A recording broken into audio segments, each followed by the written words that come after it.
Oh, what's up, everybody? I had to do another video because the lighting on that last one was extremely crappy. Um, and I want to make sure everything about the video is cool as far as the sound, my voice and what I'm talking about, and the viewing capability. I don't want you to be looking at some dark patch, where that is actually me. Uh, but yeah, so the idea that I got for today's story is an update on Alan Atadero, father of Jared Atadero. It's not like an update so much in the case, but just the fact that he actually gave an interview on YouTube to a guy named Zebulon Rogers, and it's gotten over 469 views in 3 days. So that's something that I was hoping that I would actually get a chance to see, because it would be pretty much the first interview I've seen him do since the interview he gave for David Paulides, for his book and for the movie itself, Missing 411. So that movie, the fact that I saw that was pretty cool, and the stuff that he had to say was a little bit more. It was just a lot more detailed information because it was coming from him. He was telling you what happened from his point of view, and so because he was right there. Not saying that David Paulides didn't do a very good job. He did. He had a lot of useful intel in the book, but it was just even better to see him being interviewed and him telling you what he saw, because he was very detailed in his information too. Like, he saved some conversations he's had with other people who actually deleted their conversation off of Facebook, which was very crazy because he said that anybody that wanted to help him would basically just back away every time the information or the evidence that he would present to them would actually get completely weird at that point, because it couldn't be explained, like how I cannot remember the term they used about what was found. The title that this woman was carrying, but she was telling him things, and he would basically just topple everything that she talked about. Like, the one part about the theories that she had, like the reason why the skull was found 500 feet up in the Buda Canyon.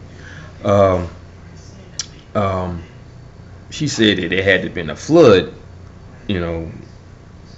at some point in time. We're talking about only 4 years. Floods like that, it hasn't happened since like the Prezozoic era. Okay, we're talking about 500 feet up. There's no flood known to man that has happened that has been that deep where it would, rise up to 500 feet, which is where the top of Jared's cranium was found. And it was just a lot of good detail that he gave on it, and how he was telling you how there was some weird happenings that happened to him 4 years after the Jared was basically pronounced dead. He was basically 100% accuracy at that point. He said how small things would happen to him. Like, he had a very intense dream one night where he saw Jared in his dream. He wasn't wearing the sweater that he was wearing, that they found that he was wearing that day when he disappeared. But he had on his sweatpants and his shoes. He said in the dream, he said, "Hi, Daddy, I'm fine." He said, "I just want to let you know that I'm fine." I was like, wow. And then, like, other things that started happening, like him and his twin brother was walking in a store, and all of a sudden these towels just came off the top of a rack and fell on top of him. And he was like, wow, that's weird. How did that happen? He said, I know how it happened. It was Jared. He was messing with us. And then another situation where he was at school, and in one of the rooms he had a radio. The radio turned on by itself, and the kids was trying to figure out what it was. He said, don't worry about it. That was for me, but they kept picking at it and said, and then they say, we're gonna go check it out. They went in the room and there was nobody in there. He said, "I told you not to worry about it. That was for me." So those small things like that. And then lastly, he said like he wrote a poem about Jared. He sent it to his mother. She worked in the school system too. So she said that there was a lot of numbers on here, and the numbers were 8, 2, 1, and 7. He said there's no 8, 2, 1, and 7 on there. She said she was going to send it to his school. So she faxed it to him. And he looked at it, and he said, doggone it, it was a lot of 8, 2, 1s, and 7s on there. And so I think a while later, his mother figured out what those numbers meant. And those numbers were actually related to the numbers of the numbers in the alphabet, or the number of alphabets in the alphabet. The 8th letter in the alphabet, the 21st letter in the alphabet, and the 7th number in the alphabet. Okay, each one of those letters spelled out hug. Okay, so that was just Jared, reaching out to his father again. So yeah, he was very emotional in the interview as well, especially when he held up his the top portion of his son's skull, and had a bunch of cutouts in like squares, because they were doing some intensive DNA extractions to make sure that that was actually Jared's skull cap, and it was. Now, as far as the tooth that was found on the log, the tooth was destroyed because they didn't mention to him at first that the DNA samples from the tooth were contaminated. They said there were 3 other DNA samples on there. Who they don't know who it was. They couldn't figure out who the other people were, but it was contaminated because there was 3 other DNAs on there. And excuse me. Alan couldn't get the tooth back because the people who did the first autopsy couldn't get it back, and they destroyed it. So that it was lost at that point. They probably dug into it so many times that it just crumbled. And plus, it was an old tooth anyway. Most of the time, if a tooth gets old and it dies, after it's separated from the nerve, it just starts to crumble anyway. I know because I got a crumbling tooth back here. So, But anyway, but yeah, it was a very informative interview, and that was the first time I ever seen him do one since he gave an interview for David Paulides for the book and for the Mission 411 movie. But yeah, he looks healthy and he looks, at peace. It's been a while. This happened back in like 1990, anywhere between 93 and 96. So it's been a while, but he looks like he's coming together. He explained a lot of detail dealing with what happened with the case, like I said, and the fact that how the sheriff's department and anyone else that was involved in the case wouldn't let people that had actual searching dogs to come help him. They kept turning them away every time until one of the sheriffs actually he would had to be threatened in order for them to get up there. So I was like, you had to go that far to do just that, and it's just ridiculous. But anyway, like how I always do, or try to always do in every video, I like to start off with a little something, where I basically start off with something like this. I want everybody to come together with me, so we can try to figure this stuff out, or at least educate you guys on what's going on. So that's why I want everybody to become intrigued. I want everybody to join me and become intrigued as I case read 411 baffling unsolved cases of hundreds of random people from clusters all over the globe who mysteriously vanished without a trace and are either never seen again or found hundreds of miles away from their last known location.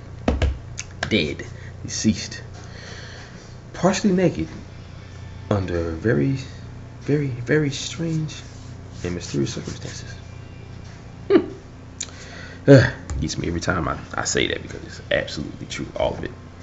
So anyway, today's story, I want to start off with a young man. His name is Michael Hartnett, and I would say was, but I don't like to say it like that because it is what it is. But anyway, this young man, he went missing on 10/05/2014 at 2 a.m. in Mount Pleasant, Michigan. He was 18 when he disappeared. Okay, Michael Hartnett was from Dearborn Heights, Michigan. He was a well-rounded person. Many people stated that he had friends who were athletes, musicians, and academics.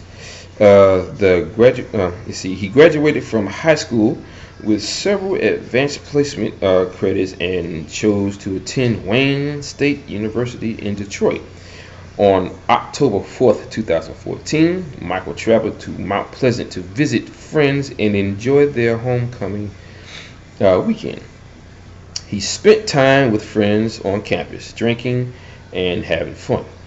Late Saturday night, one of his friends dropped him off in an area near the campus called the Towers. Michael told him that he was meeting other friends there, and they separated. At 1:30 a.m., one of Michael's friends tried to text him asking him where he was located. He didn't receive an answer. One woman reported that he saw Michael at 1:30 a.m. near St. Mary's Catholic Church on campus and tried to call him a cab, but he couldn't walk or talk. It was not explained why she didn't call the police due to his state of being unable to care for himself. On October 5th, 2014, friends of Michael became concerned as nobody had seen him. They called jails and hospitals in the region and then notified his family. At approximately 2:20 p.m., Central Michigan University police received a call from Michael's father reporting him as a missing person. The police didn't waste any time organizing a search and checking the status of Michael's cell phone. The phone company reported that the cell phone had last contacted a tower near 2 a.m. that morning in the area of St. Mary's. A group of students and searchers went to the region surrounding the church. A group of Michael's friends arrived at the church at approximately 4 p.m. and began walking around the Fabiano Botanical Garden pond in the vicinity of the church. One of the friends saw a body face down in the pond and jumped in, attempting to save Michael.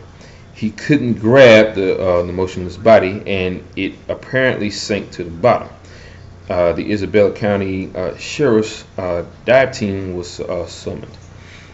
At 7 p.m., Michael's body was found at the bottom of the pond. The coroner took custody of the body and rendered a decision that Michael died from accidental drowning. It should be stated that he was an insulin-dependent diabetic. So that means he had type 1 diabetes, so his body wasn't producing enough insulin. A condition that has existed in several people I have written about.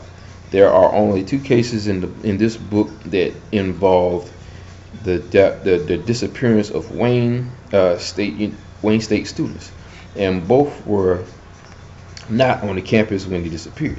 Ken Bruno went missing 52 days after Michael vanished. Is it a mere coincidence that both Wayne State students vanished just 52 days apart?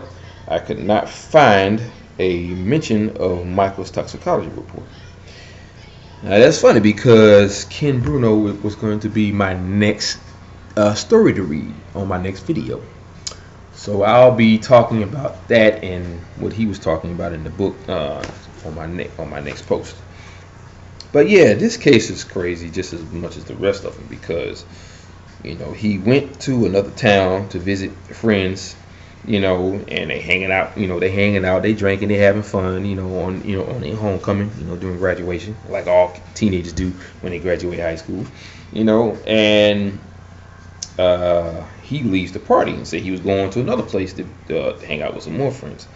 But once again, between point A and point B, he disappeared. And no one had seen him at that point up until a couple of days later when they found his body in the river. Now, they didn't mention the condition of the body, meaning they didn't say that he was partially clothed with just his underwear or his socks on. They just said he was found face down, which is another key point indication with a lot of these cases where the body is found face down, and that's mainly with most men in the family. They're all, in these cases that disappear, they're always found face down in a body of water or near a body of water. Okay, like I said, the condition was never talked about. Yet the coroner rendered a decision to say that he, died from accidental drowning. Now, if a coroner says that, that means they found a lot more about the condition of the body than let on, because obviously the body was what was being said about every other body. They probably didn't find any markings on the body that indicated there was a sign of violence. The condition of the body was probably pristine, and there was no indication on the body that stated he was murdered. No strangulation marks, no bullet holes, no stab wounds, no nothing. There was no drugs in the system other than probably some insulin, So the fact that they found the body face down in the water, they didn't want to mention anything else about it. So knowing that it was found under weird circumstances, so they just said he suffered from accidental drowning and had died. That seems to happen in a lot of these cases, where it gets so weird that they don't want to talk about it and they don't want to mention anything about it in the reports. Same thing with Jerry Adadero. Okay, his father, Alan, would call people in to help him with the case to find out what they can about what happened to his son. And every time they would mention he would mention something weird about the case, they would back away and disappear. Now, there's one woman, I think they call her an anthropologist, with the study of bones and all that stuff. She would come up with all these theories about the clothing and this and that and the other, and he would shoot her down every time, because every time she come at him with something, he'd come at her with something even more weird, and then she'll try to come up with another theory. Right up until he got to the part about the skull cap. She tried to say because it was found 500 feet up in the Poudre Canyon walls, the Poudre Canyon walls, she said it might have flooded at one point in time within those 4 years. Okay, first of all, if that was the case, it would have been on the news, number one. Number two, there has not been a flood like that in over probably 3,000 years or more. Stuff like this happened back in the dinosaur age, okay, the Prezozoic era, or Mesozoic, whatever they call it. But anyway, so once again, he got shot down again. So she said that she was going to talk to one of her guys about the findings, and she'll get back with him. She never called him again. And he was smart enough to copy and paste all of the conversations that they had about his son's case, because a few days after they talked, she deleted the entire conversation from her Facebook page, in the message section. Yes, but the good thing is, like I said, he saved all that, so he's got all that stuff on file. So if he tried to say she never had a conversation with him, he can shoot her down and say, yes, you did. Here's your conversations right here. I got them all saved. So that was real smart. But yeah, very weird case. Very weird. And the fact that that young boy was found, not Jared, but the guy I was just talking about, the fact that he was found face down in the river, and it's a lot of this stuff is just weird. And I really do hope that one day that people will find out what happened to all these people. Okay, so, and the fact that Jared didn't go into any details of what happened to him, of course, and it was a dream, so, but obviously wherever he is, he's not alive. He's dead. He's in heaven now. So, but he said he's okay. He's okay. But, still, just the fact that he doesn't know what happened to him, or what kind of creature could actually do this to him. It's some sort of predator that we know that we don't know anything about. A predator that can devour the human body. From the looks of it, in one bite. It's almost like it picks up the body, places it in its big mouth, and bites down on it and just pulls away at it, licks it clean, get all the matter out, get all the blood out of the way, and just eats the body. Because I mean, if that was the only thing that's found and they just leave a tooth behind, whatever it was smart enough to actually place one tooth on top of a log. You know, what kind of creature does that? And obviously that creature thinks like a human. If it was that smart enough to just place one tooth on a log, like as if they wanted to mess with your head. You know, I've seen pictures of upright walking dog-like creatures. There was a picture that I showed you a couple of videos back of a creature like that walking around in the street at night looking for food. Okay, walking on its hind legs, so it thinks like a human but also like an animal. Okay, so it become whatever it came from another realm where science fiction is reality. You know, everything that we know of as science fiction or folklore or legendary stories about certain creatures like werewolves and all that stuff, maybe wherever that thing came from, it obviously is a reality. You know, and if they have humans living there, I don't know, maybe they devoured all the humans, because from what I said before, how this one farmer was working in in a barn with some tools, and heard all this noise and saw a coyote shoot across his yard, and then saw some upright hairy looking creature running after it. Obviously there's some truth to it. Now whether you believe it or not, it's up to you, but trust me, there is a such thing as truthful folklore. I mean, it's not really folklore once you realize that it isn't true. I mean, that it is actually true, you know, because these stories had to have come from something. They didn't just make this stuff up. I can guarantee you that. But anyway, that's my time on this video. I want to thank you guys for watching and listening out for my notifications. And so, you know, keep your eyes peeled, keep your ears unclogged to hear my notifications, because I will be coming back with more stories. Like I said, the next one is going to be about the guy he talked about in the story. His name is Ken Gruno. Ken Gruno. That's going to be my next one. So, always imparting. Aloha, mahalo, and hui ho. Peace out, guys. Have a great sunny day. I know it's sunny here. Hope it's sunny where you are and beautiful. Peace out, guys. Love you.